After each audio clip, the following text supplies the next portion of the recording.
우리 한번 따라 하실까요? 구약의 예언을 다 이루신 예수 그리스도. 구약의 모든 예언을 예수 그리스도로 말미암아 완성되거든요. 그래서 오늘 제목을 구약의 예언을 다 이루신 예수 그리스도, 이런 제목으로 말씀의 은혜를 나누기를 원합니다. 사실상 그리스도와 같은 말은 구약 성경에 메시아다라는 표현을 쓴다고 말했습니다. 그러니까 메시아라고 하는 것은 이스라엘 백성들이 하나님 말씀 약속대로 기다리는 구원자, 기다림의 의미가 있죠. 메시아, 기다리는 의미가 있습니다. 그러면 그리스도는 같은 의미지만 기다림의 메시아가 이제 우리 가운데 오셨다. 그래서 오신, 약속에 성취된 의미로 말할 때 그리스도, 사실상 같은 말입니다. 기름 부은 자, 구원자, 같은 말이지만 우리 입장에서 볼 때는 메시아는 기다림의 대상이고, 지금도 유대인들은 메시아를 기다리고 있으니까 메시아는 기다림의 대상이고, 그리스도는 오신 메시아니까 완성된 그리스도죠. 그래서 그리스도라고 하는 이름을 붙일 수 있는 분은 누구밖에 없나요? 예수 그리스도. 예수님을 부를 때 예수 그리스도라고 말을 하는 이유는 바로 예수 그리스도, 오신 메시아이기 때문에 그렇습니다. 마이크 볼륨을 조금 올려주세요. 자, 그런 관점에서 본다면 예수를 그리스도라고 고백할 수 있다는 것은 엄청난 축복입니다. 예수가 그리스도 되심을 믿으십니까? 마태복음 16장 16절에 보면 이 고백을 해서 칭찬과 복이 있다고 말씀을 드렸던 믿음의 선배가 바로 베드로입니다. 시몬 베드로가 대답하이르되 주는 그리스도시오. 베드로의 이 놀라운 신앙의 고백을 주께서 원하신 거죠. 주는 그리스도시요. 자, 주는 뭘까요? 주님, 나의 주인이십니다. 예수님이 나의 주인입니다 라는 고백이죠. 그리스도, 예수님이 나의 기다리던 메시아가 오신 메시아 그리스도이심을 고백합니다. 예수님은 살아계신 하나님, 지금도 영혼 가운데 함께는 하나님과 같은 하나님인 것을 고백합니다. 그리고 하나님의 아들입니다. 하나님의 아들이라는 것은 다른 것이 아닙니다. 육신을 입고 이 땅에 오셔서 우리에게 길과 진리와 생명으로 인도하시는 그 축복의 통로가 바로 예수님입니다. 이렇게 고백하는 거죠. 그러니까 이제 우리는 성경을 요절로 외우는 것도 중요하지만 단어를 또박또박 잘라서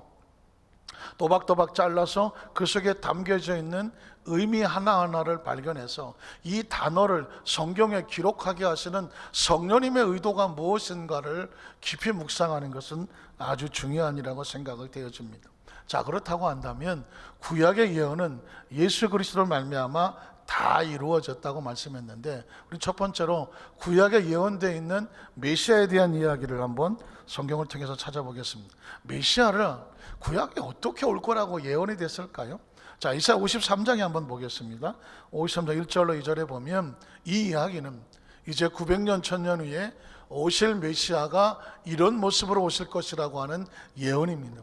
예언은 약속이죠. 약속은 계시와 같습니다. 자, 메시아가 오시면 어떤 모습으로 오실까요? 자, 우리가 전했던 것을 누가 믿을 수 있었겠느냐? 사실은 이스라엘 백성들은 지금도 메시아가 왕궁에서 거대한 능력에 엄청난 기적에 무슨 백마를 타고 막 하늘에서 날아다니고 어떤 그런 존재 같은 것으로 오실 거라고 기대하고 있는지도 모릅니다. 그렇기 때문에 우리가 전하는 메시아에 대한 것을 누가 믿을 수 있겠느냐 라고 복선을 깔아놓고 있습니다. 왜냐하면 믿을 수 없는, 예상치 않은, 기대에 어긋나는 그런 모습으로 오실 것이기 때문에 그렇습니다. 야훼의 팔을, 역시 메시아죠. 누구에게 나타났겠느냐. 그 다음 절 보면 그래서 그가 누굴까요? 오실 메시아. 메시아는 하나님 앞에서 자라나기를 연한 순과 같고, 연한 순이 무엇입니까? 아주 연약한 새싹과 같고 새순과 같다라는 것입니다. 아주 백향 거대한 울창한 나무처럼 딱 섰으면 좋겠는데 하나님께서는 우리의 허를 찔러서 메시아는 아주 연한 순과 같다, 연약하다는 것입니다. 마른 땅에서 나온 뿌리 같다. 혹시 아십니까? 오랜 기근과 가뭄으로 인해서 땅이 말라 비틀어졌습니다. 나무가 뿌리가 뽑혀서 발랑 누워버렸습니다. 그 마른 땅에 있는 나무는 아주 쓸모가 없는 삐쩍 말아서 쓸모가 없다는 것입니다. 그런 초라한 모습과 같았습니다. 그러니까 여러분 보십시오. 이 예언을 듣는 유대인들의 가슴은 어떻겠습니까? 그것을 아멘으로 받아들이고 싶겠습니까? 아니면 아주 초라한, 그냥 막 듣기 싫다고 그러면서 아니라고, 절대 그럴 리 없다고 말해요. 절대 그럴 리 없다고 하면서 오겠습니다. 사실상 유대인들의 가슴을 허를 찔르는 것이고, 어쩌면 우리도 예수님이 오시면 뭐 거대하게 거봐, 예수 믿는 사람이 예수 믿을만 했네, 메시아 기다릴만 했네 하면서 뭔가 그냥 화려한 사람이, 대단한 사람이 나타날 줄 아는, 우리의 보는 것이 그렇고 듣는 것이 그렇고 우리의 감정이 그랬을 거라는 것입니다. 그러나 성경은 오히려 역설적으로 메시아가 아주 초라하게 등장을 합니다. 연한 순과 같고 마른 땅에서 나온 뿌리와 같다. 그 다음 절을 보면 고운 모양이 없습니다. 사람은요, 보는 것으로 인해서 그 사람을 딱 보고 판단을 하려고 하지 않겠습니까? 오직하면 사무엘이 이새의 집에 가서 사울 왕의 뒤를 이어서 이스라엘 2대 왕을 뽑으려고 했을 때 이새 8아들 가운데 7명이 왔을 때 장남을 보고 사무엘이 마음을 빼앗겼다는 것을. 사무엘이. 왜냐하면 키가 훤칠하고 귀걸이 좋고 뭐 외모도 뛰어났고 보기에 야, 이 정도는 이스라엘의 왕이 될 만하다. 선지 사무엘이 어떤 사람입니까? 사무엘은 기도하는 선지자입니다. 다분히 영적으로 깊이가 있는 사람입니다. 그랬던 사무엘의 마음을 빼앗길 정도로 이새의 큰아들은 아주 외모가 훌륭했습니다. 사실상 사울왕도 이스라엘 초대 왕으로 뽑힐 때 거의 외모였습니다. 사울은 보통 사람보다 머리 하나가 키가 컸다고 그랬습니다. 그러니까 심리적으로 키가 크고 뭐 얼굴도 준수했었던 것 같습니다. 그러니까 사람들이 모여서 저 사울왕 정도는 돼야, 사울 정도는 돼야 우리가 왕이라고 어디 내놓을 만하지 않겠냐. 사람은 자꾸 뭐 보기 좋은 게 무슨 보기 좋은 떡이 뭐 맛도 있다 뭐 그렇게 말하는지 몰라도 아주 보기 좋은 것에 대해서 눈은 자꾸 쫓아가는 것 같습니다. 사울왕이 그랬던 것처럼 이새의 큰아들도 인물이 좋았습니다. 어쩌면 사무엘도 그것에 빠졌을지 모릅니다. 이스라엘 왕은 이 정도 돼야 되지 않을까? 그래서 기름을 부으려고 말했습니다. 그때 하나님께서 뭐라고 말씀합니까? 그에게 기름을 붓지 마라 그랬습니다. 그리고 아주 무서운 말이 나옵니다. 내가 이미 그를 버렸노라. 내가 이미 그를 버렸노라 했습니다. 사울왕은 쓰다가 버렸습니다. 사울왕은 인물이 좋고 귀골이 장대하고 뭐 외모가 훌륭했는지는 모르겠지만 쓰다가 버림을 받았어. 아니, 쓰다가 본인이 스스로 떠나가 버렸습니다. 이새의 큰아들은 하나님께서 이미 쓰기도 전에 아니라고 말했습니다. 둘째도 아니다, 셋째도 아니다, 넷째도 아니다. 하나님은 7명의 아들 가운데 이스라엘 왕으로 택하지 않았습니다. 외모도 아니었고 생김도 아니었고 어떤 것이 아니었습니다. 오히려 저 17살의 들에서 형들의 양이나 치고 있는 목동 다윗이었습니다. 그를 데리고 오라고 말했습니다. 그러니까 하나님께서 우리에게 말씀하시는 것은 뭐냐면, 사람은 고운 모양, 고운 풍제, 백그라운드 이런 것에 집중하려고 하지만 하나님은 오히려 메시아를 그와 반대의 모습으로 고운 모양도 없었습니다. 풍채도 없었습니다. 풍채도 없어요. 우리가 보기에 흠모할 만한, 사람들의 마음을 빼앗을 만한, 그 어떤 것들도 메시아는 갖추고 있지를 않았다는 것입니다. 그러니까 우리가 여기서 환상을 깨야 될 것은 뭐냐면, 우리가 보통 성화라고 말하면서 기독교 백화점이나 어디 가보면 예수님 초상화 같이 생긴 거 있지 않습니까? 머리는 장발을 해갖고 코는 어떻게 하고 눈알은 동그래갖고 뭔가 서구적으로 그려놓은, 진짜 보기에 아주 좋은 그런 모습의 성화를, 그걸 예수님이라고 바라보는 것은 엄청난 착각입니다. 전혀 맞지 않는 것이죠. 혹시 왕중왕, 크리스마스, 이런 어떤 크리스마스가 되면 기독교 성화가 나올 때에 사람들은 본능적으로 예수님으로 나오는 배역을 유심히 지켜봅니다. 그럼 보통 대부분은 키도 훨씬 하고, 머리 색깔도 뭐 장발이죠, 남자지만 멋있게 길렀고, 눈도 부리부리하고, 얼굴은 뭔가 연약한 듯 하면서도 눈빛은 반짝거리는, 야, 정말 우리가 생각하는 예수님 정도, 진짜 예수님 같겠다라고 하는 사람을 감독이 픽업을 해서 배역을 맡깁니다. 보통 사람들은 그걸 보면서 조금 뭐 부족하긴 하지만 그런 대로 뭐 예수님 같다 생각할 수도 있고, 그래 예수님은 저 정도 생겼을 거야 라고 생각할지도 모르겠습니다. 그러나 어린 반푼어치도 없습니다. 제가 몇 년 전에 예수님의 그 추정되는 인물을 하나 영상으로 보였던 기억이 있죠. 다시는 보여드리지 않겠습니다. 너무 실망할까. 예수님 당시에 중동에 30대 초반에 남자들로 추정이 되어지는 그것을 컴퓨터로 합성을 했더니 뭐 눈나는 왕방울 만하고, 코는 납작하고, 입은 두툼하고, 막 키도 별로 안 크고, 그냥 아주 그냥 압둘라 자박 아라비아 뭐 이런 사람 같이 생겼습니다. 왜 그럴까요? 별로 별품이 없습니다. 이 이야기는 뭐냐면, 예수님은 메시아라고 하는 4차원적인 신앙의 백그라운드를 가지고 이 땅에 오시는 것이지, 주 모델과 영화배우, 뭐 탤런트 이런 외적인 모습으로 오는 것이 아니라는 환상을 깨는 것입니다. 그래서 보기에 흠모할 만한 것이, 아름다운 것이 없다라고 하는 것입니다. 이 이야기는 뭐냐면, 예수님을 3차원적인 조건으로 접근할 대상이 아닌 것이죠. 그 다음 절은 뭐라고 말할까요? 그는 오히려 멸시를 받습니다. 여러분 보십시오. 메시아가 왔는데 역설적으로 사람들에게 높임과 추앙을 받는 것이 아니라 스스로 낮아져서 멸시를 자초하는 것입니다. 메시아가 멸시를 자초하는 이유가 뭘까요? 이 땅에 멸시받는 자들을 대신하는 것입니다. 멸시받는 것 쉽지 않습니다. 모멸감, 비참함, 억울함, 속상함, 멸시를 받는다는 것 견디기 어려운 것입니다. 인간이 가지고 있는 기본적인 인권과 그 자존감이 무너진다는 것은 견딜 수 없는 것입니다. 그런데 메시아가 오셔서 멸시를 받아, 이는 뭘까요? 멸시를 당하는 자를 대신하는 메시아의 모습입니다. 사람들에게 버림을 받았다고 말하고 있습니다. 사람들에게 따돌림을 당하고 외면을 당하고 버림을 받았다는 것. 왜 메시아가 와서 왕으로 군림하고 지배하고 다스리고 끌어나갈 리더자로 해야 되는데, 왜 그의 리더십은 초라합니까? 왜 그의 리더십은 볼품이 없습니까? 왜 그의 리더십은 오히려 멸시를 자초합니까? 왜 그의 리더십은 사람들이 좋아하지 않아서 그를 버립니까? 갓난과 고통, 없고 힘들고 고통당하는 것을 자초했으며, 그리고 질병의 고통도 안다고 말했습니다. 전 여기서 아주 오래전 기억이지만 이 말씀에 뭉클했던 기억이 있습니다. 예수가 질병의 고통을 안다. 하나님의 아들로 이 땅에 오셔서 병든 자를 고치고 죽은 자를 살리시며 생명의 근원되는 예수가 어떻게 질병의 고통을 알겠습니까?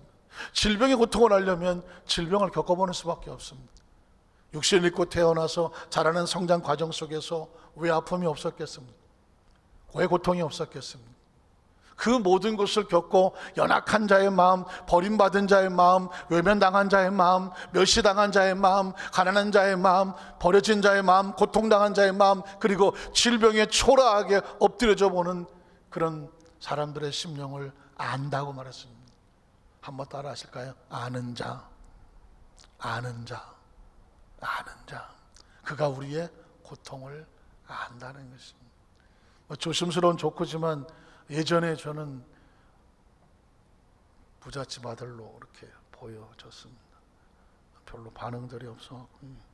제가 한 30대만 하더라도, 이야, 진짜 얼굴은 백옥같이 하였으며, 믿어지지가 않겠지만 백옥같이 하였으며, 진짜 막 금태 안경을 썼으며, 귀치가 줄줄 흘렀으며, 아직 식전이라서 별로. 와, 왜 그래서 그럴 수밖에 없었던 이유는, 조영기 목사님 비서실장하면서 1년 내내 햇빛을 못 봐서 새벽같이 나가고 밤늦게까지 1년을 그렇게 하다가 보니까 햇빛을 못 봤어요. 그러면 내 얼굴이 하얄 수밖에 없지. 별로 반응도 없고. 그래서 어떤 분이 말하기를 이러고, 아유 목사님은 술도 한번 안 먹어보고 담배도 한번 안 펴보고 하여튼 그 세상에 뭐 가난이나 고통이나 무슨 뭐 정말 시련도 한번 안 당해보고 뭐 병도 한번 안 걸려보고 아픔은 전혀 모를 것 같다 그러고 워낙 귀티나게 생겨. 인상은 왜 쓰고 있는 것인지. 그래서 제가 그때 가슴을 쳤죠. 나는 저 야생의 들판에서 자라는 정말 야생의 꽃과 같아서 온갖 고난과 아픔과 상처와 눈물과 억울함과 분노와 정말 그 꿈의 깨짐과 버려짐과 이 메시아가 말씀하는 이 고통의 아픔과 이 과정에 더 늘어놓을 수 있는 걸 다 늘어놓아가면서 겪어본 사람이거든요. 그래서 그 고통과 아픔을 알고 있는 사람이거든요. 그런데 메시아가 그걸 아는 자다라고 성이 기록되는 순간 저는 얼마나 감사했는지. 세상적으로 볼 때는 고통과 아픔과 슬픔과 눈물이 없는 게 좋죠. 상처가 없는 게 좋고 버림받아 보지 않는 게 좋고 배신당해 보지 않은 게 좋고 뭐 좋겠죠, 그런 게. 그런데 여러분, 리더자는 다릅니다. 상담자는 다르고요. 누군가의 어떤 품을 끌고 가야 되는 사람이라고 한다면 그건 다른 것입니다. 마치 부모가 아무런 고통을 겪어보지 않으면 자식에게 너 왜 그러냐, 그냥. 부모가 머리가 비상하게 좋아서 뭐 척하면 배웠던 사람은 자식이 수업 성적을 하나 틀리면은 아유 누굴 닮아서 그 모양이냐 이렇게 비판하겠죠. 그러나 슬픔을 아는 사람은 다른 사람을 향하여 비판하지 않습니다. 그 감정을 같이 느끼려고 하는 거거든요. 메시아가 그렇다는 것입니다. 메시아가 무슨 죄가 있겠습니까? 죄를 알지도 못하고 짓지도 아니하시는 분이 하나님이란 존재가 와서 우리에게 비판하고 정죄하고 손가락질하면 살아남을 사람은 아무도 없는 겁니다. 근데 그분이 이렇게 말씀합니다. 나는 너희의 모든 아픔을 겪었고 질고를 안다고 말하고 있습니다. 그러면 얘기가 됩니다. 주님, 내 아픔을 아시죠? 내 억울함을 아시죠? 내 버림받음을 아시죠? 제 모멸감을 아시죠? 제 멸시받음과 천대받음을 아시죠? 왜냐하면 그분이 아시기 때문입니다. 오늘 메시아에 대한 생각을 우리는 새롭게 가질 필요가 있는데 그분은 우리의 아픔과 눈물을 아신다라는 것입니다. 성경은 이미 그것을 예언하고 있습니다. 그 다음 절 보면 마치 사람들이 그에게 얼굴을 가린 것 같이 멸시를 당했다. 너 저 사람 말, 나 저 사람 몰라. 아유, 저 사람 몰라. 그가 그를 안다는 것으로 인하여 그의 이미지가 나한테 뒤집어질까 봐 그에게 얼굴을 돌렸고 우리도 그를 귀히 여기지 않았다라고 말하는 것은 하나님의 메시아를 기다렸던 이스라엘 백성들조차도 그가 메시아일 거라고는 전혀 예상하거나 기대하지 않았다라고 말하는 것입니다. 그러면서 그 다음 절을 보면 이렇게 시작합니다. 메시아의 새로운 의미를 가지고 이제껏 이런 모든 것들을 가졌던 메시아가 그 속에 실상은 이렇다는 것이죠. 그는 실로 우리의 질고를 졌다는 것입니다. 그가 질병의 고통을 안다고 말했죠. 그러나 그 질병의 고통은 스스로 잘못된 병걸림이 아니라 우리의 질병의 고통을 알기 위한 그가 겪은 것입니다. 우리의 질고를 지었고 우리의 슬픔을, 갓난과 고통을 안다는 것은 우리의 슬픔을 당하였다는 것입니다. 우리는 잘못 생각해서는 안 된다. 우리는 생각하기를 어떻게 생각합니까? 그런 징벌을 받아서 하나님께 맞으며 고난을 당했다. 그래, 한 죄인으로 평가하는 것입니다. 저 사람이 저렇게 고통을 당하는 것은 뭔가 잘못했을 거야. 저렇게 질병을 당하는 것은 뭔가 잘못했을 거야. 저렇게 버림을 당하는 것은 뭔가 잘못했을 거야 라고 우리가 판단해 버릴 수가 있다는 거예요. 외모로 판단하고 환경으로 판단하는 것입니다. 사람이 가지고 있는 가장 무서운 것은 뭐냐면 내 관점과 생각으로 판단해 버리는 것이죠. 사실상 이 시대 속에서 가장 어려운 시대를 지나가고 있습니다. 여러분은 TV를 틀어놔도 그렇고 정치를 봐도 그렇고 어디를 바라다 봐도 화합점이 보이지를 않습니다. 이유가 뭔지 아십니까? 똑같은 사건이 벌어져도 이쪽에서는 자기 생각과 관점으로 바라보는 거예요. 이쪽에는 자기 생각과 관점으로 바라봅니다. 조심스러운 얘기지만 누구 하나를 딱 세워놨다고 하면 이쪽 편에 서 있는 사람은 야, 그 사람은 정말 대단한 사람이다 라고 하면서 이 시대에 그런 사람을 본 적이 없다고 말하지만 이쪽에서는 뭐라고 말합니까? 아이고, 저 사람은 아주 안 좋은 사람이라.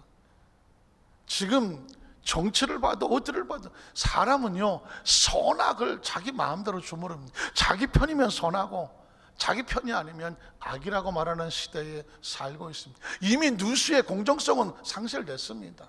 법의 공정성도 사람, 법이 무슨 소용이 있습니까? 이쪽에서 이 법이 옳다고 말하고 똑같은 법을 놓고 그건 법이 아니라고 말하고, 이런 시대에 살고 있으면서 가슴이 먹먹해지는 이유는 뭐냐면 이게 인간인 것입니다.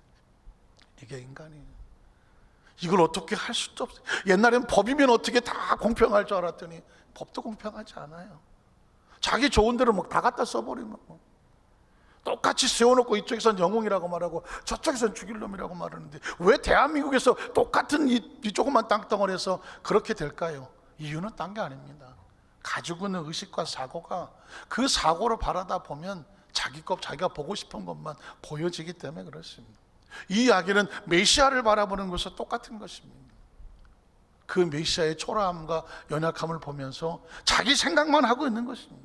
저 메시아는 하나님께 뭐 잘못한 짓을 했을까요? 그래서 얻어맞는 거야. 그래서 고난을 당하는 거예요. 신앙의 가장 무서운 것은 뭐냐면 더 이상 이 신앙 안에도 들어오면 안 되는데 자기 생각과 관점을 가지고 하나님의 말씀과 하나님의 사고까지도 판단할까 봐 두려운 거죠. 심지어 메시아도 판단을 해버리지 않습니까? 그거는 내가 다 알아. 저 잘못해서 그래. 똑바로 안 해서 그래. 얼마나 무서운 편견입니까? 오늘 이것은 우리에게 이 사건을 통해서 크리스천들의 의식과 사고에 가지고 있는 편견을 무너뜨려야 되거든요. 그래서 성경은 편견을 맞습니다. 그렇게 보이지만 그 다음 절을 보면 이렇게 말합니다. 그가 찔린 것은 하나님께 빠질 만해서가 아니라 우리 허물 때문이에요. 메시아를 바라보고 예수를 믿는다고 하는 것은 우리 편견을 내려놓고 하나님의 사고를 받아들이는 것입니다. 크리스천은 뭐냐면 내 생각과 내가 가지고 있는 경험과 내 지식과 내 어떤 이념과 사상으로 바라보는 것이 아니라 하나님의 생각과 하나님의 말씀이 기준이 돼서 그것으로 바라볼 수 있는 눈을 가진 사람을 뭐라고 말하냐면 크리스천이라고 말하는 것입니다. 크리스천은 바라보는 사고가 하나님 편에 서 있는 것이죠. 그래서 하나님께서 말씀하는 것입니다. 내 생각엔 그가 얻어맞는 것 같고 징벌을 받는 것 같지만 하나님은 이렇게 말씀하는 겁니다. 그가 찔림은 너의 허물 때문이야. 그럼 우리는 아멘입니다. 거기에 뭐 내 생각, 네 생각이 필요 없는 거예요. 그가 상한 것은 우리의 죄악 때문이다. 누가 그렇게 합니까? 하나님의 말씀입니다. 그 다음 절을 보면 그가 징계를 받는 것은 우리를 평화를 누리려고 하는 것이다. 그가 채찍에 맞는 이유는 우리로 나음을 받게 하려 하는 것이다.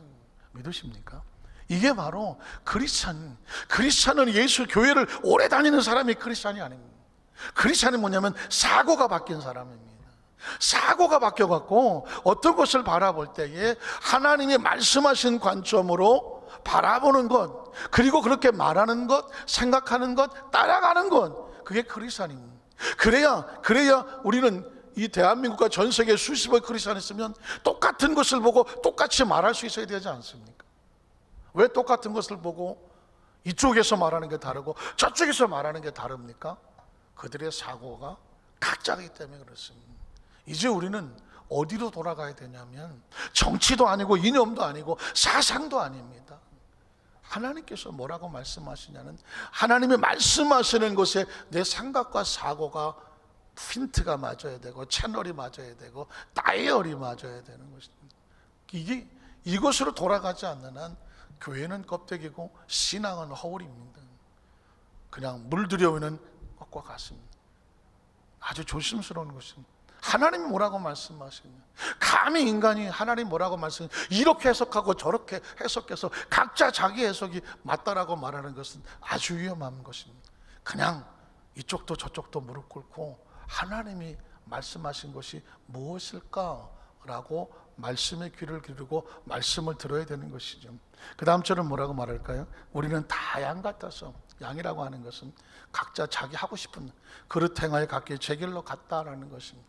야훼께서는 우리 모두의 죄악을 그에게 담당해 시키셨도다. 이제 우리 시가 사고는 메시아는 메시아의 고난과 가품과 상처와 버림받음과 연약함과 흠모할 모양이 없는 이 모든 것으로 판단하지 말고 그가 당하는 모든 의미가 무엇일까? 우리 때문이다. 우리를 대속하기 위함인.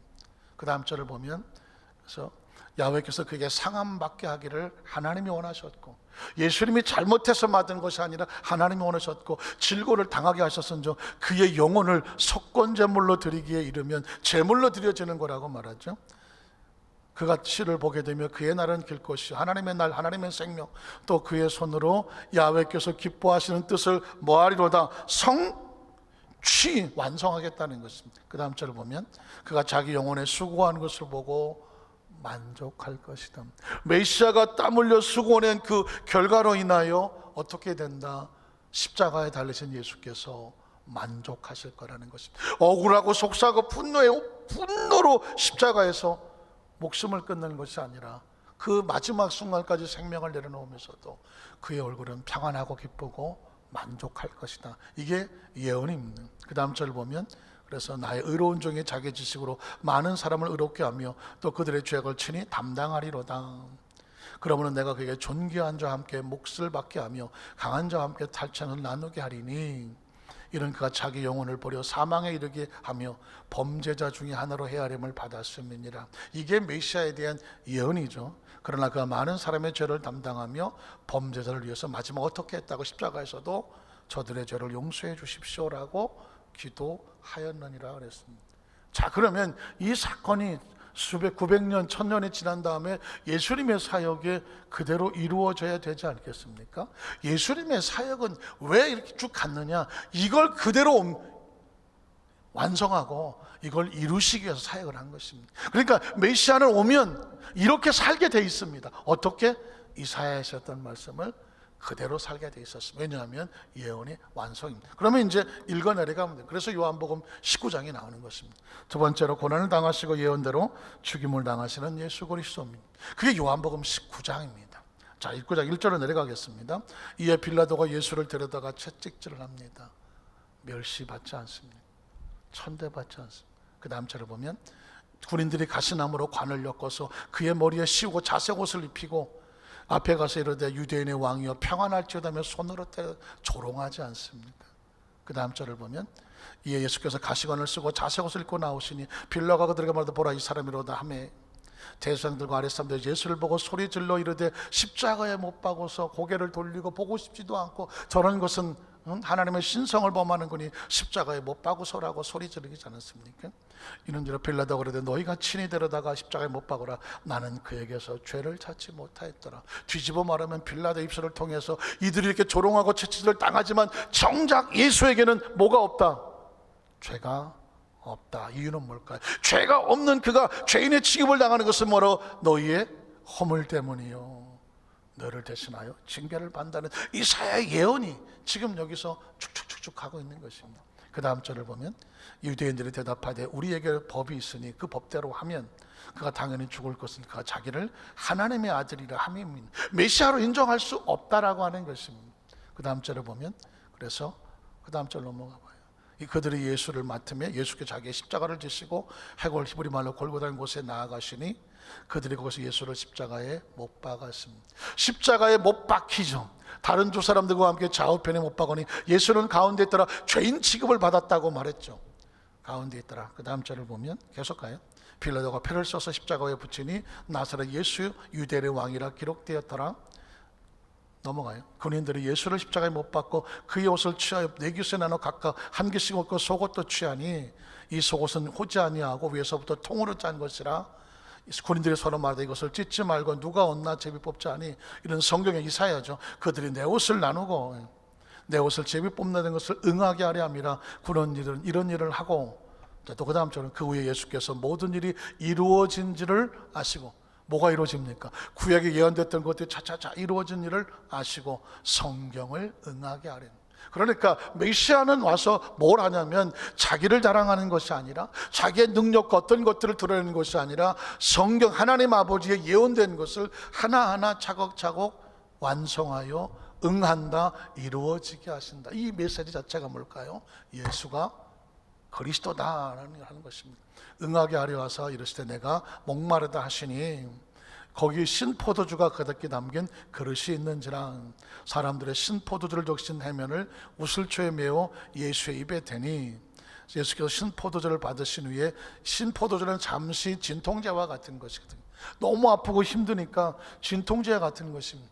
그러나 목이 마른 사람에게 진통주 같은 것을 마셨지만 그것을 받으시다면 그걸로 거부하셨다고 그랬습니다. 그리고 이르시되 다 이루었다가 메시지입니다. 한번 따라 하실까요? 다 이루었다. 다 이루었다. 이제 예수님께서 다 그 메시아로서 하나님의 어린 양으로서 오셔서 그 힘들고 어려운 고난의 길을 다 가시고 십자가에서 다 이루었다. 이 말씀이 없었으면 얼마나 두려웠을까요? 메시아가 분하다, 분하다, 얼마나 힘들었을까요? 그런데 내가 다 이루었다. 예수님의 얼굴은 얼마나 평안하시고 만족하시고 그리고 하늘을 바라보면서 내가 다 이루었다는 얘기는 이제 내가 다 담당했다는 것이죠. 질병을 다 담당했다는 것, 저주를 다 담당했다는 것입니다. 그 죄악을 다 담당했다는 거 아니겠습니까? 다 이루시고 머리를 숙이시니 영혼이 떠나가시더라는 것입니다. 이제 우리의 가슴 속에 새게 될 것은 다 이루신 예수 그리스도입니다. 다 이루셨어요. 그래서 여러분 순복음의 요승복음의 삼박자의 축복은 다 이루신 예수 그리스도를 통해서 이루어지는 것입니다. 죄사함의 축복, 치유의 축복, 그리고 하나님 형통의 축복. 이것은 뭐냐면 다 이루신 예수님의 축복을 우리가 받아서 삶 속에 적용해야 되는 것이거든요. 오늘 저와 여러분의 삶의 장 가운데 요한복음 19장의 내용은 이사야 53장의 내용이 완성되어 다 이루신 장면을 사진 찍고 있구나. 요한복음 19장을 통해서 구약의 예언을 다 이루신 예수님의 모습을 발견하게 되는 것입니다. 오늘 말씀으로 또 대면과 비대면으로 온라인으로 또 실시간으로 있는 우리 모든 성도들의 가슴 속에 오늘 여러 가지 혼란한 것들이 너무나도 많이 오고 지금 태풍 마이사까지 부산까지 와 있고 세상 여러 가지 복잡하고 힘들지만 크리스천의 영적인 초점은 십자가에 두고 다 이루신 예수님을 바라보고 이 코로나 시대에 난 진짜로 살게 하여 주시옵소서. 진짜가 되게 하여 주시옵소서. 그 신앙을 꼭 부여잡고 승리하시는 우리 성도님 되시기를 주님의 이름으로 축원합니다.